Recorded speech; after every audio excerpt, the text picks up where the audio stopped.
newsroom about a year ago, so it means that we're producing daily content between the editorial team, so about 3 to 5 new stories get put up a day. And that's in addition to the monthly content. Right, and that's vertical integration. We'll get into that a little bit later. Brad, what do you have to tell us about your 10 million plus readers? How do we plug into those 10 million plus? Well, that's part of the entire toughness of the industry right now is plugging into, and we're to update. We're about 17 million, continuing to grow because the content is everything from us, from our perspective. It's content is king, is real, and once you get good, relevant, engaging, quality content, then the readership just comes.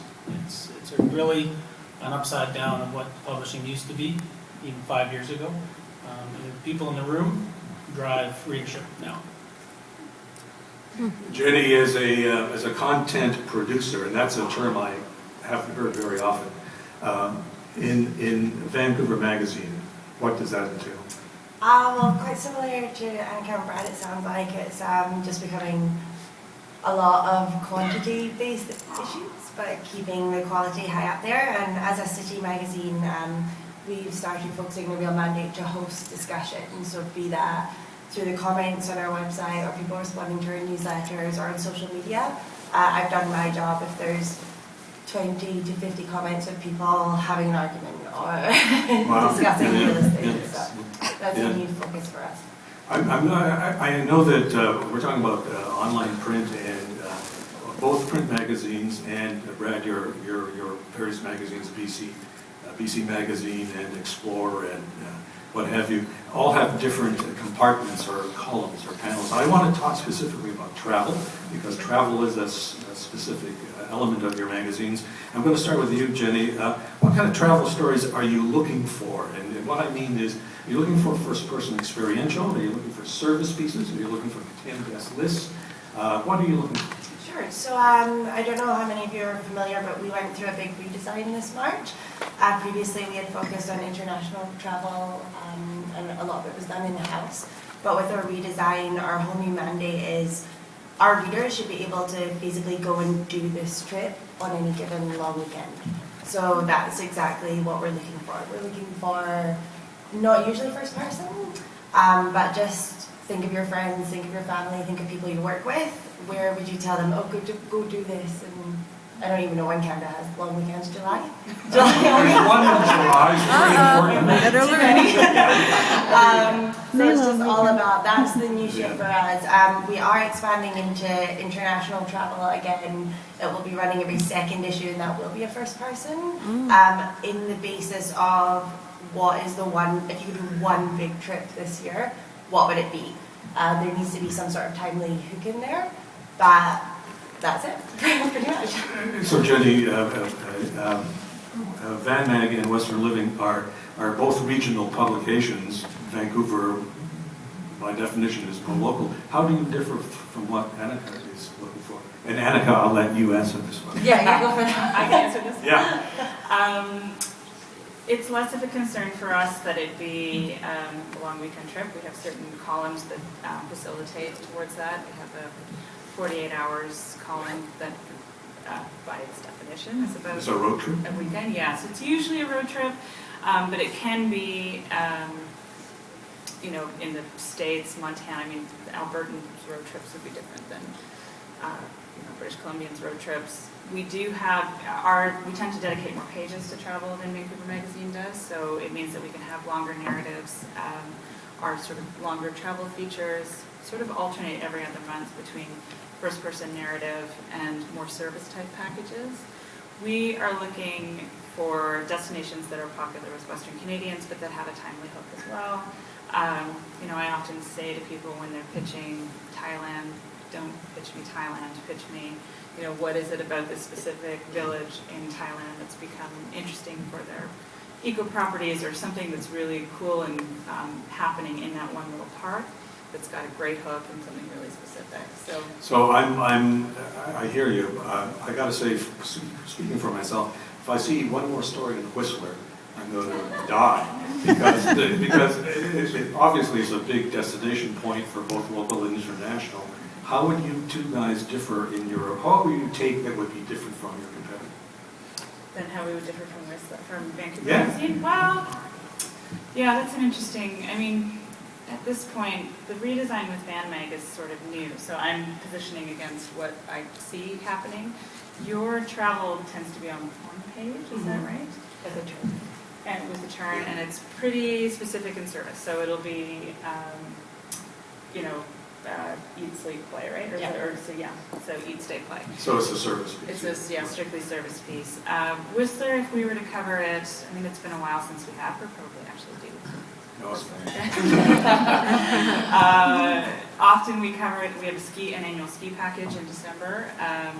Again, we would be looking, more likely we'd have a sort of 500 to 800 word first person narrative, some unique new experience that was up there with service as a sidebar. So we'd have you'd have all that stuff in there, but it really, we just do a lot more narrative in our travel stories than Van Mag does. And of course, Brad, I do have half an hour for you because you've got so many publications, but it obviously depends upon the publication. But can we be general in terms of what you're looking for? The service pieces, more information pieces? Yeah, no, that's a very good question, and it is very title specific. So the one theme that kind of threads through every one of the titles is there's an element of travel. So we're big believers that people travel based on their passions now, not based on a destination and a list. They're there for whatever passion brought them there. So whether it's from our obscure ones, say of Environment 911, or Paw, Main and Fin, which are there for environment, or from an animal's perspective, you move all the way over to Canadian Traveler, which is purely about Canadians traveling somewhere in the world. So the content is pretty strong on that. So what we're looking for in those titles, in the ones that are obvious travel, is right now what's hot on and in your mind as a traveler. Every one of us, 20 million of us, traveled last year. As Canadians, we're the 6th largest traveling nation in the world. We're looking for, what are you looking for at the end of the day, which is where are you going to go with the Canadian dollar right now? Where are we going to stretch our dollar? What can we do? What is different that I can't get in Condé Nast? What is different what I can't read in Travel and Leisure? We're looking for that Canadian perspective. So we will have everything from a service-based piece through to an experiential first-person piece. But if it's not engaging and it's not relevant, it won't make it to the surface, either in print or in online. Online reader is our quality judge. At the end of the day, when good quality content hits the surface of the web, it'll soon determine whether it is a real good quality or not. And then from there, we continue to find other pieces of content that are relevant at that time. Yeah, I want to follow up on that a little bit later, but Sure. right now, just tell me, Brad, what proportion of your travel stories are written in-house? What proportion is farmed out to freelancers? Yeah, we're 95% freelance. Okay. Yeah. So we are big believers in freelance. We're big believers in and the toughest job right now in the publishing industry, right, wrong, or indifferent, are the editors. They've got a hard job right now. So the deepest respect for the editors. But the freelancer's voice is what we need right now because the reader is very, very different than it used to be, say, 5 years ago. So it's important to have multiple voices as opposed to 1 or 2 voices in a publication. Right. Do you pay by the word or a flat fee? No, it's pretty much by the word in pretty much all platforms. There's the odd one when you get into a pillar piece, what we would call our list or research piece. That'll be a flat rate. Right. But Now, my experience working for print is that the editor always expects a rewrite, at least one rewrite, if necessary. Is that the same deal with your print publications? yeah, there's pretty much across the board. I shouldn't say, very, very few pieces of content go right to press or web.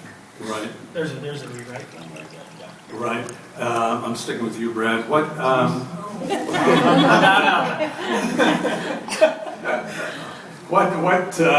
story idea? Now, granted, you've got a lot of titles, but what story would you absolutely kill for? What is it that you're looking for?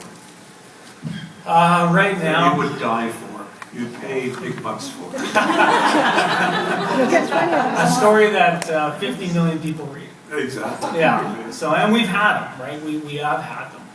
We do have a recommendation engine and a semantic engine on our site, so we know what type of content.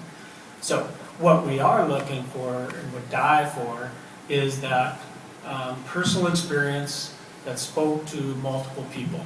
So if you were the norm, but could have eloquent ways of articulating that experience that isn't found in a promotional material. And from a Canadian point of view. 100% from a Canadian perspective.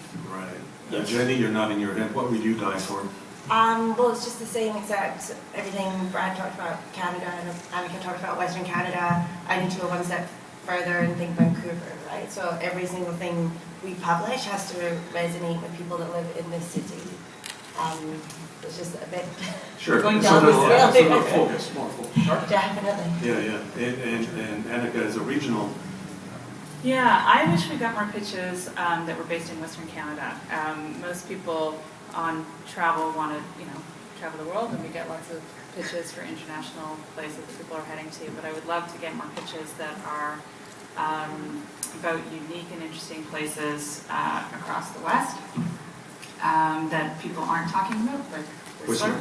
And I never want another Churchill Manitoba pitch about polar bears. See, I'll take more. Yeah. I get those like I think as well, one of the worst things you can get is if I've received an email from a tourism, some sort of tourism PR firm or whatever with an itinerary laid out for journalists, which is always great, so it was very helpful. And then I get 5 to 10 pitches of people just pitching that same itinerary.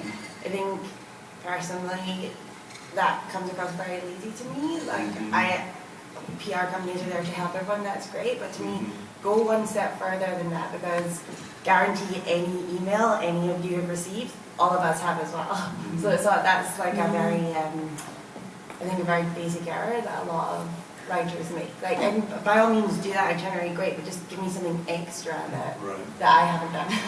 Right. Brad, I want to ask you about, because you have a lot of online titles as well. How would a writer pitch Canadian Traveler as opposed to InfoPower? Yeah, so because we have so many titles and so many editors and so many contributors, we've had to control pitches. Again, part of the difficult job of being an editor is you come to work to anywhere from 10 to 1,000 emails of pitches. So we've developed a software to control the pitches both ways. So that's where influencer becomes very, very important. So it handles pitches both print and online. So if a contributor wants to pitch a story, they can now pitch to 14 publications with one pitch, and all of our editors go in, see the pitches that have been presented that day, can decide which one they want and tag it. And the converse happens as well. If the editor is looking for something, like to use relevant stuff, Golden, we do a lot of content on Golden, we would use influencer. We post up what we're looking for. We're looking for a walk with the wolves, and we're looking for some heli skiing, and then those people that are part of the system end up getting an email if they're interested in Golden or in BC, and then they start saying, what do they know about it? Right. We use the technology so that the editors are only getting down to more relevant ones. Right, which leads me to another question I wanted to know when pitching an online story. How important is the writer's reach? In other words, his or her clout score? Are you using clout? Is that to me too? Yeah. Yeah, we are using clout, but it's only one facet of everything. So when a writer signs up an influencer, they connect all their social channels, which then you don't have to continually update our editors on how many people you reach. We also know whether they're real reach or whether they're purchased reach. So a lot of bloggers, the blogger sphere has changed. A lot of bloggers would buy 100, 200,000 Twitter followers and all of a sudden be on a trip and they don't even actually have anybody who reads anything. So it became something that we had a problem with as publishers, trying to find quality writers. Right. Do you have a minimum? No, because a print article may have none, but they're really, really good, and our readers really, really like them, and that's okay. But in an online environment, if they have a really strong, relevant reach, then the editor can see their reach, and they can decide right then and there of that person. So if, say, 3 of you are at a table right now and you all can pitch the same story because you went on the same fam, we could decide which type of readership we're looking for. Okay, so whether they're different aged writers, then we can determine that. Right, and I want to address the same question to our primarily print people, and Anicka, same deal.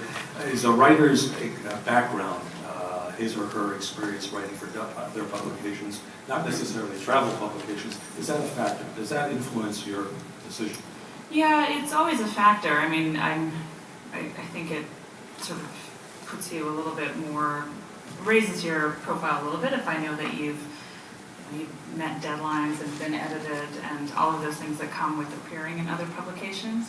But it doesn't mean you won't appear in Western Living if you don't have those publications. So if it's a great pitch and if it's a well-written pitch, then I don't need to know that you've been published elsewhere. I can Right. usually see from the pitch itself. Right. But certainly, it's like any job that when you have a history somewhere, it just helps to know that I'm likely to see you meet a deadline. More All credit. of those- Yeah, all of those things. Same for you, Jen?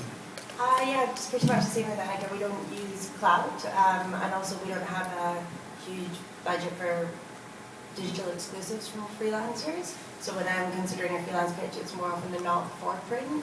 So if they've got a good number of Twitter followers or whatever, definitely it's a positive aspect. But I'm more interested in a solid pitch than a Twitter reach for print. Right. Let's talk about that vertical integration, and that is, I think you're telling me that you're all taking stories that can be repurposed into online or print. How, Jenny, how does it start? Will it start as an online newsletter story for you and then evolves into print, or not necessarily? Not necessarily. It depends on the writer. If we are paying per word, it's unfair of me to say, okay, I'm signing this 500, 1,000 word, whatever, but also can you send me a Q&A, and also can you do this, and also can you send me your pictures. It's totally dependent on your relationship with that writer. It usually will start, they're on assignment for a print piece, and if they meet someone great or something that I can use to build up website excitement for a print piece that's coming, that's ideal. Right. But you're in that tricky phase just now where writing one page of print isn't enough anymore from anyone. It's not enough for us day-to-day in our job. It's certainly not enough for freelancers. So it's just building relationships with each writers, I think, and working that out. So a story would come in, and you as the editor will decide if it goes to online first. You'll decide what platform it goes on? Correct. Okay, and Anicka, do you, same way, because Western Living has a newsletter that people subscribe to. Right. And you populate that with stories that have appeared in the magazine, or is it specific stories for that newsletter? It's both. So we usually have, well, it's not even usually, often it's all digital only content, so it's all fresh content, but a lot of it is built by the editorial team. A small percentage of it is freelanced. And then our everything that appears in the print magazine, most everything does appear online, and it kind of gets sprinkled throughout the month in newsletters as well. Is that right? Yeah. Brad, we were talking about you're using influencer to determine where the story will appear. Can you talk to us about pay for performance? This is a trend that I was made aware of, I guess, about a month ago. It seems to be something coming up in the online world. Can you just explain it to us simply, because make sure I understand it? Yeah, I think that's going to be one of the biggest moves that you guys are all going to be facing, is that it's going to be a pay for performance. And sooner than later, probably. It already is in a number of online platforms. And it will continue to be that way, even moving its way over to print.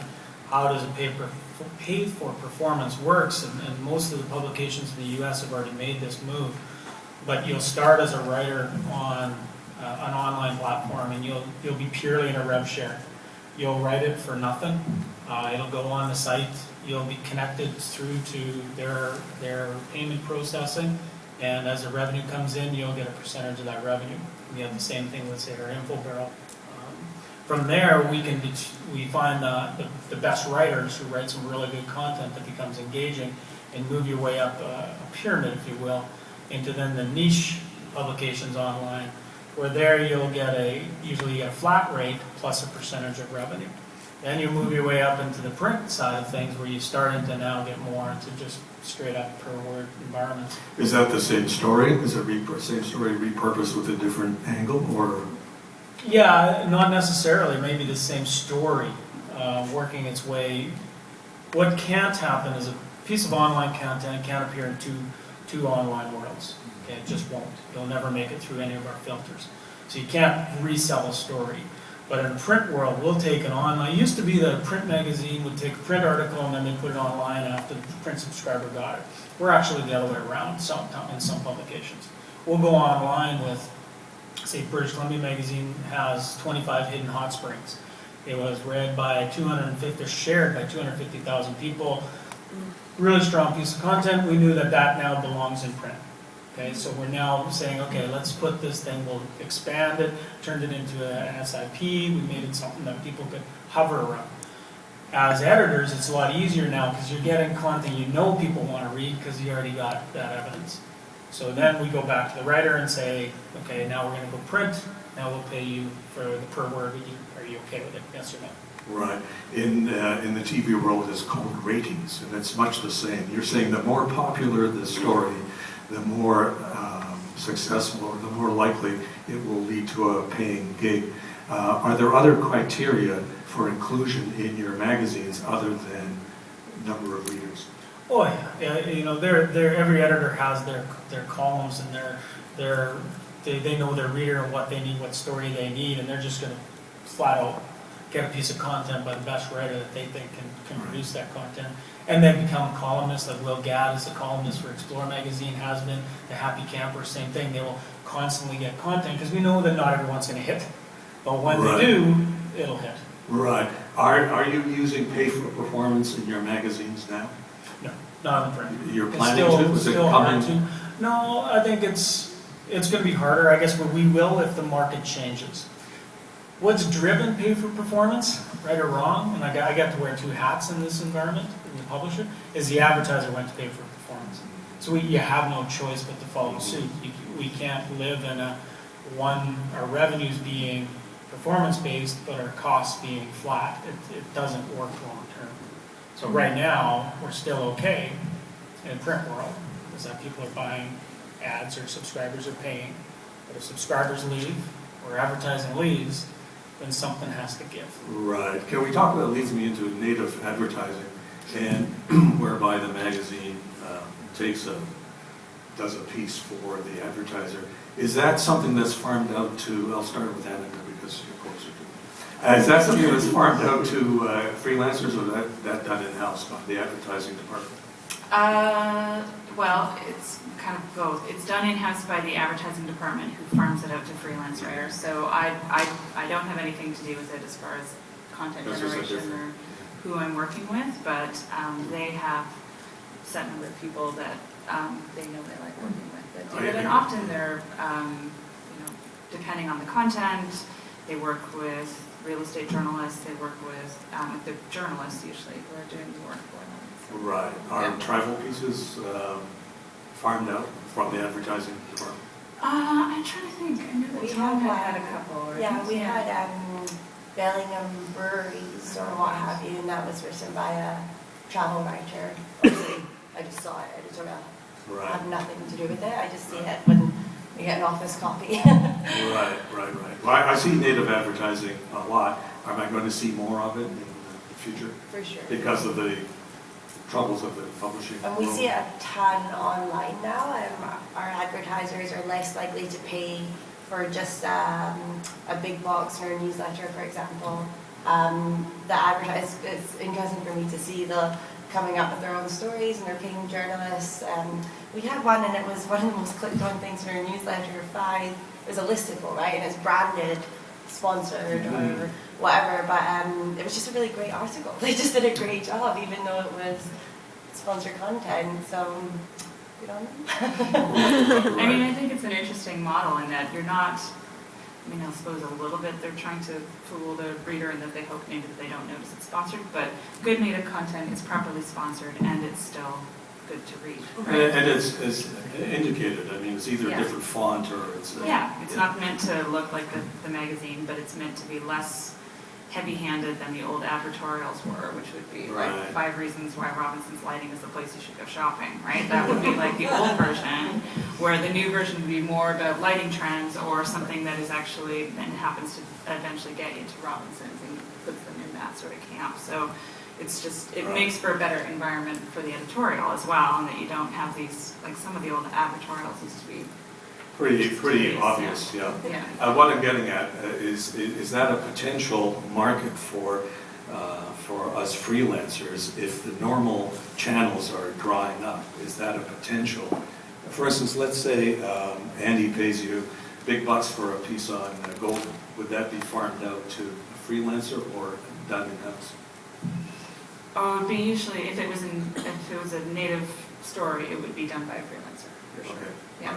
And I've had editorial freelancers email me and say, I just want you to know that I would like to write sponsored content, and then I pass their names on to the advertising department. Like, in my eyes, it's nothing to be ashamed of. It's a revenue source. Like, I don't deal with them. I'm more than happy to pass them to who you need to speak to in order to get like Andy's golden gig. He's going to pay millions of dollars. Millions of dollars. Oh, Golden's bringing it in.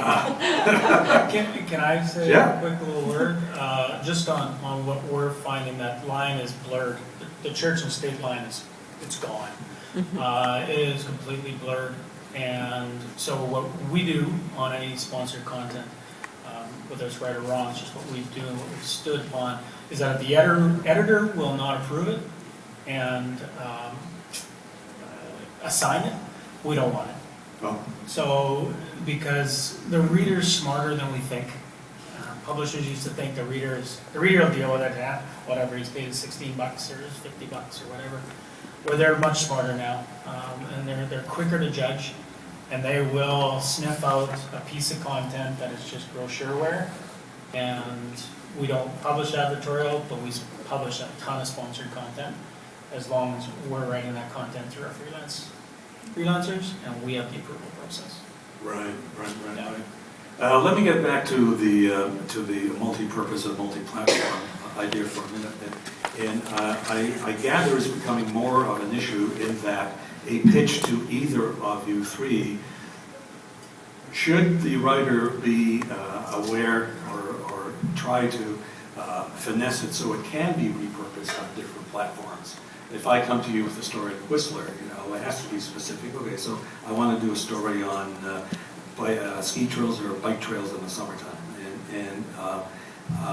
but that can lead to a lot of different angles. So when I'm pitching that idea, do I mention the different possibilities to you, or do you figure it out yourself as to where it goes in the lineup? Yeah, go ahead then. I would say a lot of writers don't, but I think that if you did, it would give you an advantage as far as getting that picked up by the magazine. But often it is, when we're getting a pitch, we think, okay, no, we don't have room for it in the issue, but maybe we could assign it as a short piece online. Listicle stuff does better online if you're looking at something else. Right. But if a writer were to take the time to say, here's where I think would work well in print in this section of the magazine, because they've really read the magazine and get all the different sections, but here's where I think it could also live online in this format, then I think you just stand a higher chance of getting a hit. Yeah, so it helps the pitch if you're versatile. You got to push the versatility too. Right. And with, for instance, Brad with BC Magazine, which is a completely different read from Explore.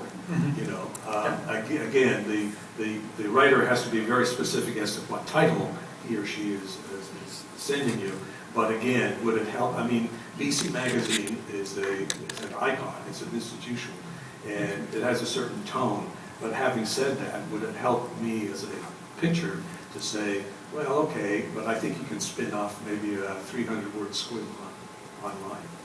The more you can package up prior to or in the pitch, the better off. Again, the editors are busy, extremely busy. They've had to do more with less, and they're going to have to do more tomorrow with even less, and that's going to be the world of publishing. So the more you can package up and help them understand that you know the publication.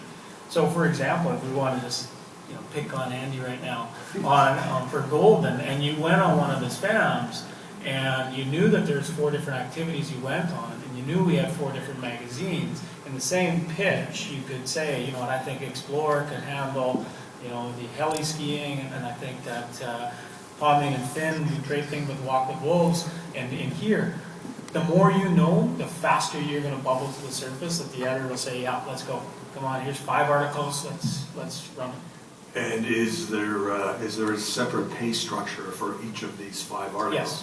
Yeah. So it's not one fee covers online? No. So different publications are paying different editors have different budgets and what they're trying to achieve. BC Mag and the institution that it is, versus Canadian Traveler, there's an Explorer, there are 3 sometimes different writers. Right, and just to tie into InfoBarrel, Yeah. would it help, in my day I was told that you can make an impression if you submit stories for front of the book. I don't know if you still use that term, do you? So you're submitting small stories to make yourself known with the hope that you get recognized. With InfoBarrel, is that what it's doing for you? Is it alerting you to potential writers that can maybe graduate, if that's the word, to something bigger and better?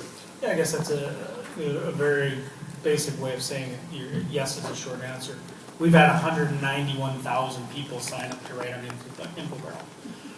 Right, it's there. It's still down to 6,000 people that are actively writing and making money off it, to 2,500 that are making real money on it. That bubbles up to about 250 that are constant contributors to our print, of which 120 of them are influencers that get our sponsored content. Sponsored content is where you guys will make the most money.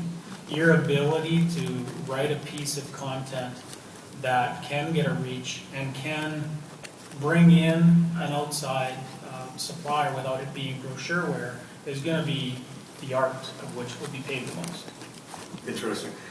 Just to sum up, and I think I've touched upon these issues before, but given that travel writing is a very competitive field and the channels are shrinking, what, in your opinion, I'll start with you, Jenny, what, in your opinion, separates a green lit project from a reject? It's all about... I know. Yeah, it's all of the above. Yeah. It's all about that initial email for me. In the first sentence, if they have, I have 3 things I want to take off, let's say, and it's to be local, it's to appeal to a Vancouverite, and it's to be within my budget. Yeah. And if that first sentence shows me that it will tick all those boxes, and then dream scenario, they say, oh, and I would give you a listicle, and I can send along images for social media that I've snapped on my iPhone. That's all I need, because it takes stuff off my to-do list. Our readers are going to find it interesting. If I know the person and I like them, and the tone of the email, I can tell they're speaking to me, they've read my magazine. It's not, like I've had pitches before where they've left another editor's name in from another magazine. Oh, really? That's a no-no. The concluding sentence, and then, this is why I think this is a great fit for BC Living. And I'm like, oh, great, I'll forward it to them. So it's all about Oh my God. God. As Brad said, you can have 100 emails in your inbox in the morning, and I'm not going to read a 10-paragraph email. I just want to know in the first sentence if you're competent. Send me a writing sample. Send me your Twitter followers if you have tons, and let's go. Do you want in your query, do you want to see how that writer will tackle the subject? In other words, not give you a synopsis, but let you know what you're going to expect in terms of the story? Definitely, like telling me, oh, I'd like to do a piece on Whistler. I'm like, great, so would I don't care. Like, I need to know why. Like, why is this, why is your story more interesting than the 50 other journalists who've been to Whistler literally this weekend? So it's all about that hook and that one thing that you have found that you could say, this is special and I have found it. And for me personally, I'm very interested in people, and if you found a person in a place who's maybe ran a family cafe there for X amount of years or has a great story, that's type of pitch Vancouver magazines. And what about first person? Because I'm referring to your piece that you wrote about being on the slopes. I'm a terrible skier. that was the story. That was the story. And you wrapped up the location. So would Vancouver magazine take more of that? Definitely. First person? Definitely, and that was kind of an experiment I did because we were running a lot of service journalism, and I thought I'll write an online piece to see how it goes about learning to ski as an adult. And then since then we've had hundreds of pitches come in of people wanting to do similar experiential stories, which is why we're opening up this every second month. We're going to be running a first person, and that's not from one particular journalist. I'm super open to hearing. I want it to be different voices at different stages of people experiencing different things, so that it's more relatable to the reader at the end of the day. And you're introducing international stories in a month Correct. or so? Correct. And the lead time is what? In your is it 3 months? Oh, print. Yeah, pretty So- much. Right. So if somebody's planning a trip to Italy, then better this summer, better get the idea into you now. Huh? Definitely, and it's all about the hook as well, right? Like Italy's Yeah, always it's like going to Andy be was there. planning a trip to Yeah. It's all about the hook. Like I got a great email from somebody saying, I guess WestJet opened up these flights to London that are now making trips to the UK more affordable to Yeah. Vancouverites, and to open up an email like that to me immediately sparks a sort of intrigue. Right. So just do your research. Brad, just follow up on Sure. what Jenny is saying. Have you tried skiing? Me, yeah. I suck. Yeah. You should write about it. Same deal. I mean, again, you've got so many properties, and there is such competition for those spots. What is it that determines, in your opinion, a project that's greenlit from a region? Yeah, I will echo exactly what Jenny has said, and that it's in that first opening part of the pitch. It is really going to be in that, and then from there, the next step would be our editors would then determine, what's the quality of work in the past. Usually some links if you're going to be in. If it's an email to the editor, which we try not to do because it will get lost. We try and push everyone to using Influencer, but if there's evidence of good content, that will push you to the top. But it's really going to be in that you got to cut through the noise because there's a lot of noise. And we publish 75 articles a day, averaging 800 to 1,000 words. So we are pushing a ton of content. So you have various editors for the various publications. Yeah. So are you saying that a writer should not necessarily bother going to the editor, go straight to influencer.com? Yeah, make sure we go to the .org. But Or .org. no, that's good. Yeah, I kind of am. You can build a relationship with the editor, which is really strong. Sometimes that pays dividends in the end. But if you purely rely on, with us anyway, purely rely on that email to that editor, you're going to have to be pretty unique Right. to stand out. How about sending $50 along with it? Yeah. Let me tell me which editor that was. I'll have an editor. And that's the problem too, is that we'll have an editor that's editing multiple publications. Yeah. So building that relationship, we may move them around. So we may, if we have to move titles as they become, if another title becomes more important or something moves and the audience moves and we've got a better fit with one of our other editors, we try and keep that movement flowing. Yeah. So it's tough to build a relationship, especially in this industry right now. Right or wrong, it is. The only thing I can guarantee about media tomorrow is that it's going to be different than today. Yes, really. Yeah. Which segues to Anicka. Again, same question. What determines a keeper from a region? Yeah, I mean, I'm going to be echoing exactly what these guys said. For me, it is that opening sentence. I often, when I'm talking to students, and of course I teach that it's about you treat your editor like your first reader, and you imagine your editor being the first person that reads your finished piece. And as much as you want your lead to be a work of art in your story, it should be that in your pitch. And often people don't take as much time with their pitch as they do with their story. And in a lot of ways, it should be reversed, that your pitch is a perfect thing that has got tons of research, that you're really ready to go when the editor decides to pick it up. And that means lots of specifics. Like I mentioned earlier, don't just pitch a story about a general area. Really tell us the hook, as Jenny was saying, what it is that makes your story special, and also why you're the writer to write it. What it is that you think you're going to be able to portray in that story. And then once you were right too, that idea that it's always easier to get into front of book, pitching shorter stories, that's still true for us. And once you start to build that relationship with the editor, then there are certain writers that will pitch me and that may not have that sort of perfection of a pitch now, and it doesn't matter because I know what I'm going to get from them. Right. As long as I can see the sort of glimmer of the story idea, I'm way more likely to assign it. So. Right. We're going to take questions from the audience. I'm going to release our crew in a minute because they are going to entertain one-on-one pitches. We are oversubscribed for those pitches. I know some people have asked for a second helping. I can't do it. It's everybody who signed up for 5 minutes is scheduled for 5 minutes. But right now, listen, everybody's here.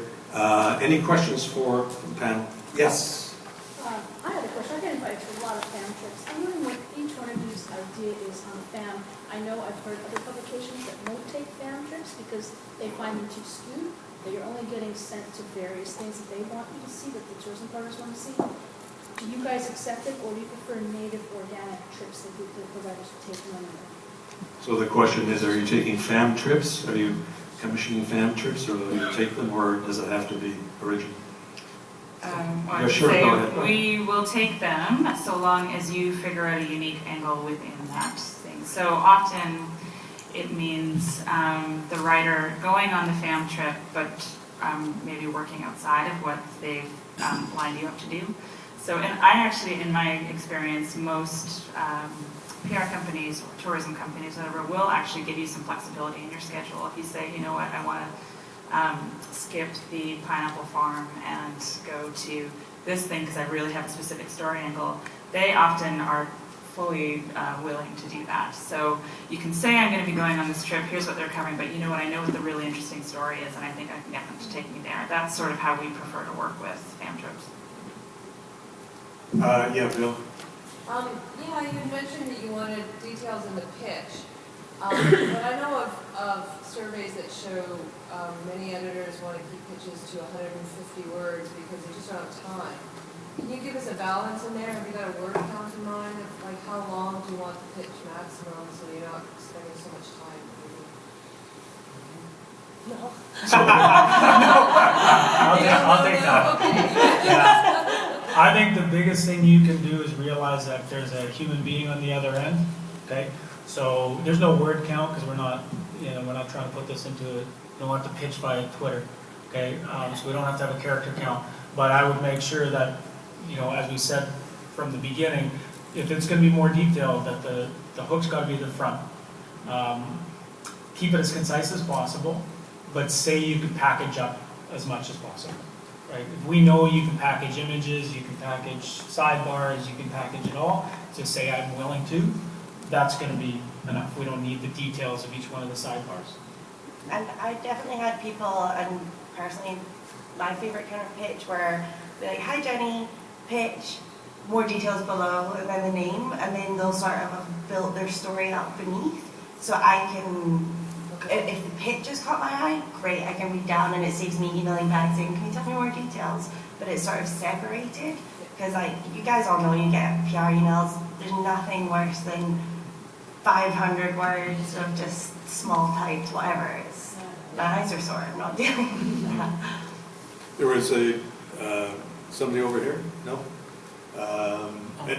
Yeah, John. Well, I just had a question. I know we can't meet with each editor, but is there an opportunity, the two we're not meeting with, we at least have like 2 minutes to give them our business card?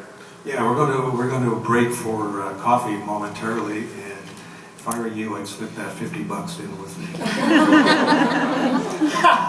Canadian or U.S.? We're Canadians.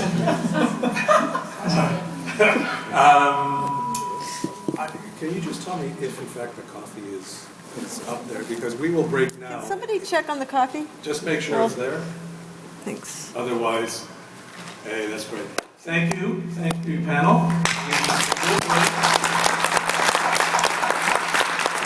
We will break, and then when we meet again, let's give ourselves about 15 minutes, and we will start the one-on-ones. It's happening in the room directly behind you. The room is set up with 3 different tables, so we'll take a little break. Yeah, 3:30. 3:30? Yeah. Well, don't go anywhere. You want to just mention that for the people who are first meeting? Yeah, so we're going to start the pitches at 3:30, and so the people that have a 3:30 appointment, be there right on time. In fact, we'd like to kind of have people waiting so that as soon as the seat is vacated, you can jump into it. So we want to make this as efficient as possible. So look at your watches, try to be at your appointment, 3 to 5 minutes ahead of time. And, that's the best way to go. And we, good luck to everyone with your pitches. And thank you to this wonderful panel. We loved your comments and learned a lot. And we're going to be pitching ya.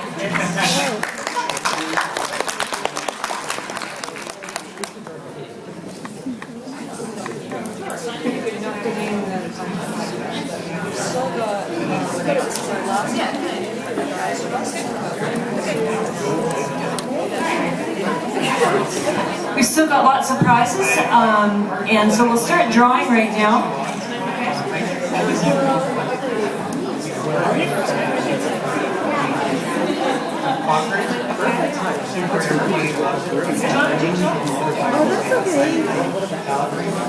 These are 2 prizes to the Royal BC Museum in Victoria. Hi, Yvonne.